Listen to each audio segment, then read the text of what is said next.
విజయవాడ సమీపంలోని కాజా toll plaza Mangalagiri వద్ద కాజా toll plaza వద్ద ఆ పరిస్థితి భయంకరంగా ఉంది. అత్యంత భారీ వర్షాలతోటి జాతీయ రహదారి మొత్తం కూడా జలమయంగా మారింది. కార్లు మునిగిపోయే పరిస్థితి ఏర్పడింది.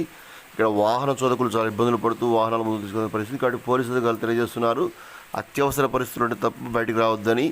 మంగళగిరి టోల్ ప్లాజా వద్ద చూస్తున్న భయంకర పరిస్థితులు చూసినాక ప్రయాణాలు కొందరు వాయిదా వేసుకోవడం సందర్భంగా విజ్ఞప్తి చేస్తున్నారు. వర్షాలు ఇలానే పెరిగితే ఇంకా పరిస్థితి దారుణంగా ఉండే పరిస్థితి ఉంది. ప్రజలు దయచేసి గమనించాలి. ప్రస్తుతం మంగళగిరి కాజా టోల్ ప్లాజా వద్ద పరిస్థితి ట్రాఫిక్ మరియు వాటర్ కూడా హెవీ రెయిన్ఫాల్ వల్ల ఎడివాన కూర్చున్నట్టుగా ఉండి దాదాపు 2.5 నుంచి 3 అడుగుల హైట్లో నీళ్లు వస్తూ ఉన్నాయి.